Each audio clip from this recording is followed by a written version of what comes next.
벌써 8거래일째입니다. 하루도 빠지지 않고 외국인들이 우리 주식을 사들이고 있습니다. 베어마켓 랠리 아니고 정말 바닥 찍은 거 아닌가 조심스레 기대감이 피어나고 있습니다. 배성재 기자와 알아보겠습니다.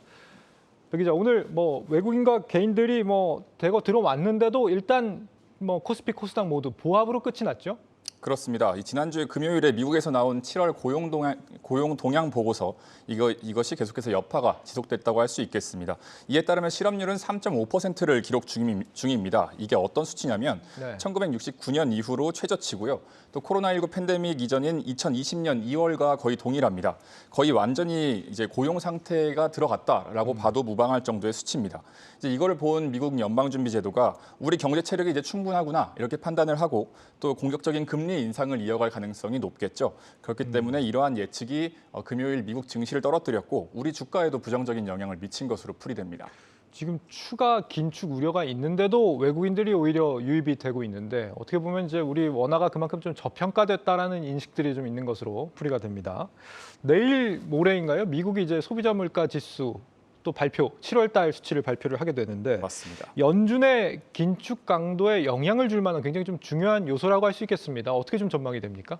맞습니다. 7월부터 이 CPI 소비자 물가 지수는 상승세가 한풀 꺾일 전망입니다. 고용 호조세와는 조금 다른 시그널이 될 것으로 보이죠. 그러니까 서부 텍사스산 원유 WTI를 기준으로 원유 가격은 8일 현재 89달러 선을 기록 중입니다. 이는 이제 러시아가 우크라이나를 침공을 하면서 전쟁이 시작된 지 정확하게 2월 24일인데 이때를 기준으로 봤을 때 92.81달러거든요.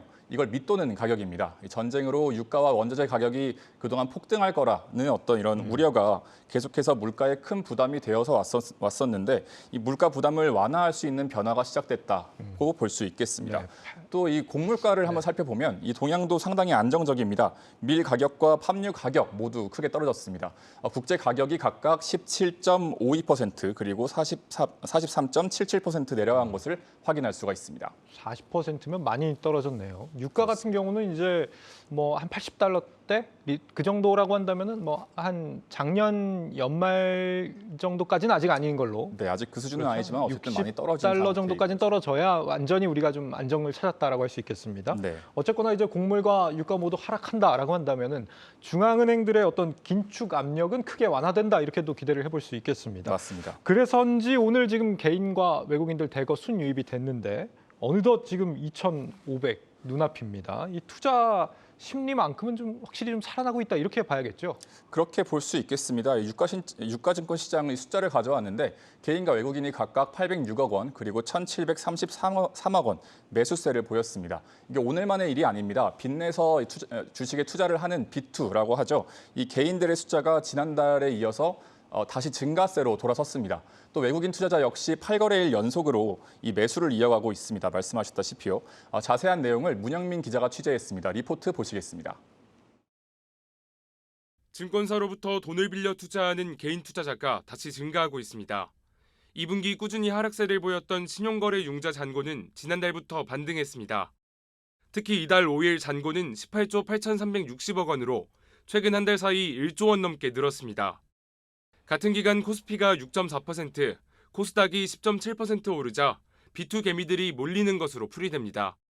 최근 신용거래 융자 이자율이 9% 선까지 올랐음에도 증시 상승에 거는 기대가 더욱 큰 상황. 외국인 투자자 역시 지난달 우리 증시에서 1조 8천억 원을 사들이는 등 순매수세로 돌아섰습니다.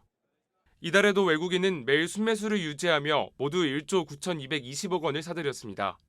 달러도 피크를 치는 거 아닌가? 1,300원 초반에서 고점일 수 있겠다. 이런 생각들도 외국인의 매수세에 조금 힘을 더해준 거 아닌가? 특별한 어떤 악재가 발생되지 않으면 조금 더 이어질 가능성은 있는 것 같기는 해요.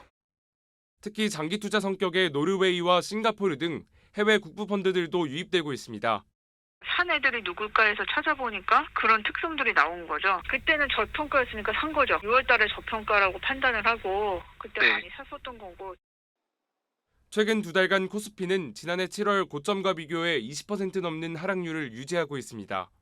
이에 따라 현재가 저평가 구간이라는 판단에 이들 자금이 들어온 것이라는 평가입니다. 증시 저평가와 장기적 상승에 베팅한 B2개미와 외국인이 함께 웃을 수 있을지 주목됩니다. 한국경제TV 문형민입니다. 야, 요즘 금리가 비싸서 대출이 부담스러운 상황에서도 B2가 다시 늘었다는 점이 인상적입니다. 혹시 이제 추세적인 흐름이 바뀐 건 아닌지 궁금해지는데 증권 전문가들은 어떻게 바라보고 있는지 저희 박찬희 기자가 취재를 해왔습니다. 잠시 한번 들어보죠. 박 기자, 이 증권업계에서는 현 상황 뭐라고 진단합니까? 네, 기존까지 보수적인 전망을 조금 중심에 유지해왔던 이 증권가는 조금씩 긍정적인 쪽으로 변해가고 있습니다. 현재 증시를 위축시키고 있는 인플레이션 우려는 과거에도 있었다면서 지금의 위기를 기회로 삼아야 한다는 건데요. 차트를 보면 지난 1960년 이후 이 물가 상승기라고 부를 수 있는 시기는 총 9차례였습니다. 같은 기간 S&P 500 지수는 이 물가의 상승기가 끝나고 다음 상승기가 오기 전까지 대체적으로 양호한 흐름을 보였습니다. 우리 코스피 지수도 지난 80년대 초 이러한 인플레이션 우려가 끝나고 나서 길었던 박스권을 끝내고 반등에 성공한 바 있는데요. 관련해서 인터뷰 들어보겠습니다. 결국에 주가가 금이 있게 반등을 하려면은 물가가 안정화되고 나서 그 다음에 실제로 인플레이션 좀 우려가 없어야 추세적인 상승을 할 것 같은데 올 여름에 이제 에너지 문제나 통화 긴축 문제 그리고 이제 경기 침체 여러 가지 이런 우려들이 나타나면서 시장이 한 차례는 더 조정을 받을 것이라고 생각은 했습니다만은 그거를 지나고 나면은 주식시장이 좀 반등하지 않을까. 금리 인상 피크아웃을 시작으로 3분기 불확실성이 하나둘 해소되면서 이 전반적인 약세장 속에 상승하는 이른바 베어마켓 랠리가 펼쳐질 것이란 전망인데요. 이 강세장을 뜻하는 불마켓이 아니라 베어마켓 랠리라고 표현한 이유는 증시가 뚜렷한 호재가 있지 않았음에도 불구하고 경제 지표나 이 기업 실적 같이 증시에 밀접한 연관을 보이는 것들이 안 좋게 나온 것은 맞지만 우려했던 것보다는 양호하게 나오면서 증시가 상승했기 때문입니다. 또한 증시는 의심의 벽을 타고 조금씩 우상향하는 경향이 있는데 분할 매수를 통해서 한 발 앞서 증시에 진입하는 것도 좋은 전략이라는 설명입니다. 인터뷰 들어보겠습니다. 당분간은 시장을 그렇게 나쁘게 보지는 말되 탐욕이 많이 올라오고 이러면 좀 줄여야 될 것 같고요. 기대 인플레이션이 좀 올라온다거나 다시 금리에 대한 부담이 생기면 조금 줄이는 방식으로 해서 그렇게 하반기를 4분기를 맞이하는 게 맞지 않을까 이렇게 생각하고 있습니다. 경기 침체가 연말로 갈수록 심화될 것으로 보이는 만큼 하반기 물가 지표를 통해서 인플레이션이 꺾이는지를 꼭 확인할 필요가 있겠습니다. 따라서 투자자들은 9월 FOMC 전까지는 긍정적인 전망을 유지하고 그 이후에는 여러 지표를 확인한 뒤에 그때그때 맞는 전략을 취하는 것이 좋겠습니다. 네, 이 박 기자 말처럼 경기 침체는 연말로 갈수록 심화될 거라는 우려가 많잖아요. 이런 부분 증시에서는 좀 경계할 부분 아닙니까? 맞습니다. 최근 증시가 반등하고 있는데요. 인플레이션, 경기 침체 우려, 9월 FOMC 등 여전히 증시에는 이 불안 요소가 많은 상황입니다. 이 중 가장 큰 요인은 경기 침체에 대한 우려입니다. 미국 채권 시장을 보면 지난 7월 이후 장단기 금리 역전 현상은 계속되고 있습니다. 기준금리 장단기 금리 역전 현상은 보통 경기 침체의 전조 현상으로 해석이 되는데요. 기준금리 인상으로 단기 국채 금리가 높아지는 동안 미래 불확실성으로 장기 국채 금리가 천천히 상승하면서 이런 현상이 발생한 겁니다. 경제 지표가 부진하게 나온 점이 이러한 역전 현상을 더욱더 가속화시키고 있습니다. 대표적으로 미국의 ISM 제조업 지수를 보면은 최근 3개월 내리 하락하고 있는 점을 확인할 수 있는데요. 이를 선행하는 ISM 신규 주문 재고 지수의 경우 이 둔화폭이 더 큰 상황입니다. 뿐만 아니라 금리가 높은 수준을 유지하고 있는 점도 증시의 불안 요소입니다. 만약 9월 FOMC에서 금리 인상이 이루어지지 않는다 하더라도 미국의 기준금리는 3%에 육박한 수준인데요. 이에 따라 긴축 기조를 이어가는 한국은행에는 한미 기준금리 역전 현상에 대한 그런 문제 제기가 계속해서 나오고 있고 또 이에 따라서 신용대출금리도 최대 10%까지 치솟은 상황입니다. 네, 박 기자 잘 들었습니다. 박 기자, 이 경계감은 있지만 어쨌거나 긍정론이 좀 고개를 드는 그런 상황으로 보이는데 그런데 이 주식 비중을 늘릴 때라는 조언이 또 다른 분석에서도 또 제기가 되고 있다면서요? 맞습니다. 이 펀드 매니저 100인을 설문조사한 결과인데요. 포트폴리오를 변경할 필요가 있다는 조언이 주를 이뤘습니다. 한국경제신문의 보도에 따르면 향후 3개월간 자산 구성을 묻는 질문에 주식 비중 확대 또는 유지를 고른 비율이 92%에 달했습니다. 하락보다는 상승 또는 현상 유지에 베팅한 셈인데요. 마찬가지로 3개월 뒤에 예상하는 코스피 상단을 묻는 질문에는 2,600이 24%로 가장 많았고 2,650, 2,700을 예상하는 이도 각각 17%를 차지했습니다. 시장을 주도한 업종으로는 2차 전지, 그리고 자동차, 반도체 등이 주를 이뤘는데 뒤를 이어서 또 미디어와 엔터테인먼트, 그리고 에너지 및 유틸리티 등이 이름을 올렸습니다. 네, 2차 전지와 자동차 관련주들이 앞으로 시장을 주도할 거다 이런 얘기입니다. 특히 에너지 섹터 쪽이 주목을 받을 만한 이슈들이 최근에 많다라고 하는데 박찬희 기자, 이 부분도 정리해 볼까요? 네, 9월 FOMC 전까지는 단기적으로는 낙폭이 큰 성장주를 중심으로 반등이 나올 수 있습니다. 하지만 긴 호흡으로 봤을 때 하반기 주도주가 될 업종으로는 에너지 업종에 좀 눈길이 쏠리고 있는데요. 주도주라고 하면 일반적으로 지금 전 세계가 가장 좀 필요로 하는 그런 섹터에서 나올 가능성이 높습니다. 현재 유럽은 우크라이나 사태 이후 가장 큰 전력, 에너지난에 시달리고 있습니다. 러시아가 가스 공급을 제한하자 이 유럽에서는 원전 수명 연장 논의가 나오고 또 화석 연료를 사용하고 있습니다. 뿐만 아니라 미국도 에너지 관련 이런 정책을 추진하고 있는데요.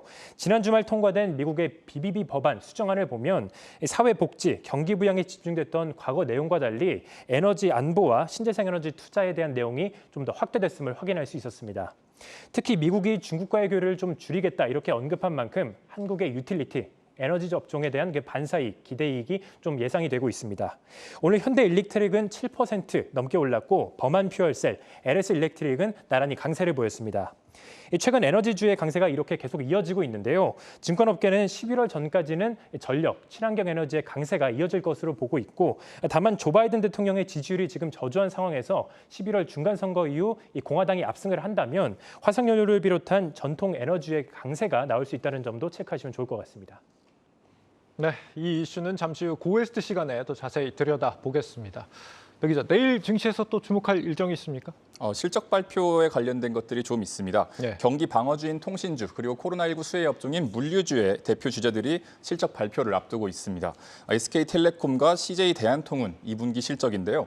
두 회사 모두 매출액과 영업이익이 늘어날 것으로 예상되고 있어서 관심 있게 지켜보셔야겠습니다. 또 이 밖에도 이제 2차 전지 배터리 제조 장비 부품 업체인 HYTC가 코스닥 신규 상장을 예정하고 있습니다. 지난달에 진행한 기관 투자자 대상 수요 예측에서 경쟁률 1,480대 1을 기록을 한 바 있습니다. 공모가를 희망 범위 최상 단위인 15,000원에 또 최종 확정을 했고요. 일반 투자자 대상 공모 청약에서는 432대 1로 마감을 해서 이 증시 부진 속에 주가가 높은 상승 곡선을 그릴 수 있을지를 좀 주목해 봐야겠습니다. 네, 배성재 박찬희 기자였습니다.